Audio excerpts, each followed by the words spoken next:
Hi, I'm your son, Cole, or just Cole, if you decide you don't want to adopt me after all.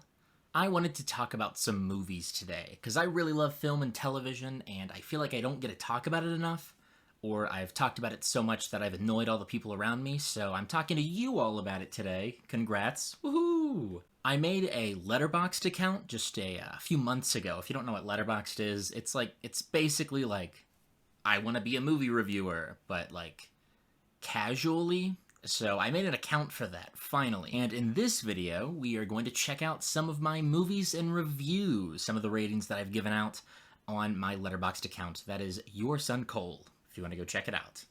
Hey, what's up? This is Editor Cole. Recording Cole, forgot to say this. There's going to be spoilers for the following movies in this. I'm not going to read them out loud, because I'm Editor Cole, you know? I haven't figured that out yet. That's for spoilers, Cole. But anyways, they're going to be listed on screen, so just fair warning, there's spoilers for those movies. And some of these movies just came out, so...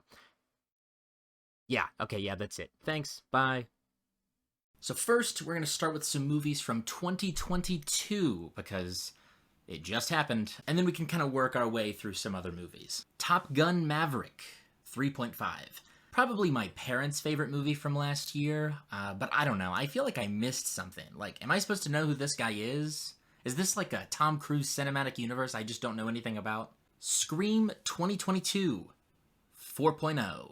This is the first movie I saw this year, and the reason that I saw this movie is because in December 2021, I wanted to see Spider-Man No Way Home with my girlfriend, and then they charged us for 4 tickets instead of 2, so I got 2 free tickets for any movie in January. And we love Scream, so worked out pretty well that way. Besides, you know, getting charged for 4 tickets. I actually really liked Scream 2022. I thought it was really good. I thought Jack Quaid and Jenna Ortega were really good in it. I will say this, though, spoilers. It's literally the most predictable killers in the cast. It's the most predictable killers. It's pretty predictable. Also, let's just get the rest of these out of the way. The original Scream, 4.0. Arguably better than the 2022 version. I mean, it's a cult classic for a reason. It's pretty gruesome, though, too. I was all like, I'm feeling a little woozy here. Do you get it? Scream 2, 3.5. It goes down half a point for, again, spoilers, killing Randy. Other than that, I loved the final showdown, and Jada Pinkett Smith makes me laugh my ass off every time I watch this movie. Scream 3, 1 star. Listen, I'm being generous here. I mean, it's been a while since I've seen this one, but there's good reason for that. Scream 4, 3.0. Yeah, I know. It's probably better than, like, Scream 2 or, like, maybe the new Scream. Simply for the fact that Emma Roberts throws herself through literally everything at the end of the movie. And I mean that literally if you haven't seen it. But yeah, I mean, it's got a 3.0 for me, so. Also, in case you're lost, that's going to be Scream 1, 4, Scream 2, 3.5, Scream 3, 1, Scream 4, 3, and Scream 5, 4. Good? Good. Let's move on. The Northman, 2.5. Yeah, I mean, it was good, but I feel like it was a little lackluster considering what I thought it was going to be, but it wasn't bad, I guess. Also, can we talk about the mom? Also, you should be able to see in my review here, this was basically just The Revenant. So let's just get The Revenant out of the way as well. The Revenant, 4.0. I actually really liked this movie. I thought it had a really cool hand-to-hand combat scene that I really liked. Seriously, the mom tried to f*** her son. Are we not gonna— Elvis! Yeah. Elvis! 3.0. The Batman, 3.5. This is like Titanic for nerds. And also for people who are obsessed with Paul Dano. You know, maybe it does deserve 5 stars. Nope. 4.0. Nope was pretty good. I liked it a lot. I thought it was really cool. Also, naming your big bad after a denim clothing article is a pretty interesting choice. What's the second movie gonna be called? Canadian Tuxedo? Jurassic World Dominion, 1 star. This movie sucked ass. And maybe it could have been better if you added a second Jeff Goldblum, but it was horrendously bad. Don't Worry, Darling, 4.0. Okay, a lot of people are indifferent about this movie, and I just want to say that the only thing I can think of is that Austin Powers line, but kind of said in like a Harry Styles voice, the thing that's like, let me ask you a question, and be honest. Do I make you horny, baby? Do I? Do I make you Randy? Bullet Train, 4.5. This is my highest rated movie in the list so far. Genuinely was one of my favorite movies of 2022. Honestly, might be one of my favorite movies of all time. It's ridiculously stupid and also epic. So, also, just want to add this in. It also could have been made better with a second Jeff Goldblum. Barbarian, 3.0. A really fun horror movie, honestly. The first half of the movie is, like, insanely good. Like bafflingly good. And then they bring in the strangest cameo ever, and oh my gosh.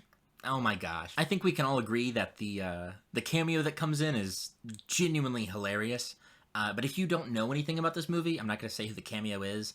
My review does have spoilers in it, though, so if you've been reading this while I'm talking, it's not going to be good. But you should probably go in blindly for this movie. I would really recommend it. Also, even though this didn't come out last year, the rom-com that is Barbarian made me think of this. The Notebook, 2.5.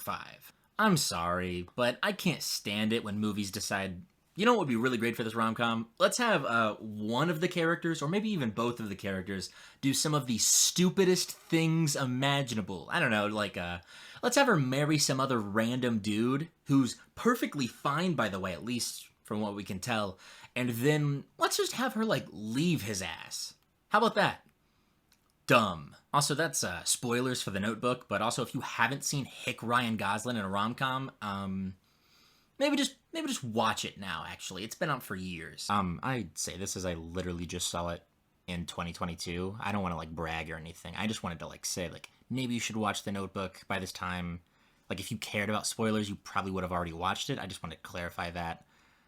Not that it's important or anything. Okay, we're just gonna move on, okay? We're just gonna move on. Finally, my top 4.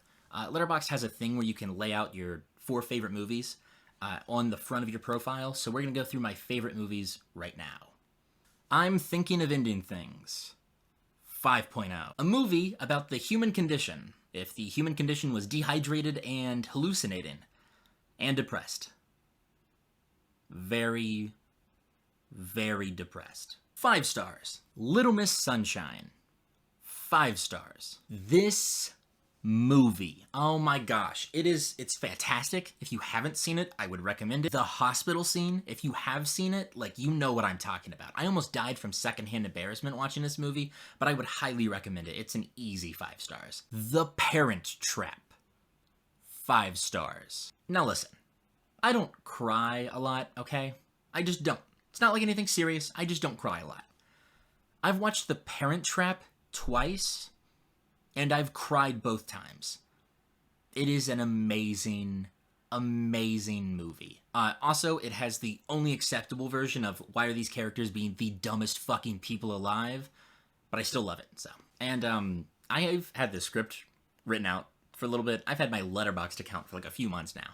I didn't decide on a 4th movie. I literally don't have a 4th movie to say. I have other movies that could fill that last spot, that like top 4 spot, but I just have like a lot of other movies that I really like. Those 3 for sure are like my top 3.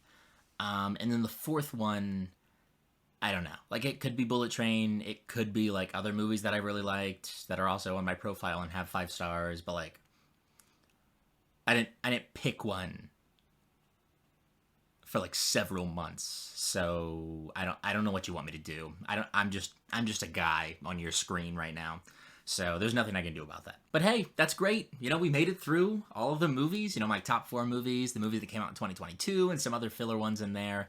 And I guess that's it for this video. No, my bottom 4 movies. Let's go. So I'm not even kidding. Okay. This is the whole reason I wanted to make a video about making a Letterboxd account. My least favorite movie of all time that I sadly had to give half a star to, I wish I could give it 0 stars, is The Cloverfield Paradox. 0.5 stars, although I wish it was 0. A movie, if you want to call it that. And this movie, quote unquote, is the most predictable, lackluster, dog shit, asinine, ass, chuckle-headed, boring, redundant, thought-provoking, but not actually thought-provoking piece of movie garbage. I watched this movie with my college roommate because he told me that he thought I would like it. And he did it for the exact opposite reason. He knew I would hate this piece of shit movie. And guess what? I did! Noah, if you're watching this, I just want to let you know that I hope your spaceship gets eaten by a giant monster. Just like, you know, the entire, let's say, hour and a half that came before it just didn't fucking matter. Also, I hope it sucks when that happens. Also, sorry, but I lied to you again. I actually don't have 3 other movies that I would put in my bottom 4. I don't know why I set it up like, hey, here's my top 4 and bottom 4, and then I can't decide what movies I want to put there. But I do have some movies that could have made it there in both spots, both the top 4 and the bottom 4. So if you want to get into those, we can get into those real quick. As for my bottom 4, let's just say Jurassic World Dominion easily could have made it into my bottom 4. There were some alright moments in it, but like genuinely, they are pushing it off of the actor's star power alone. It has nothing. There's no characters. Jeff Goldblum is there, and you're like, was this guy in the first one? Or is this just Jeff Goldblum? Did they just bring in Jeff Goldblum for this and this is it? Like, he wasn't...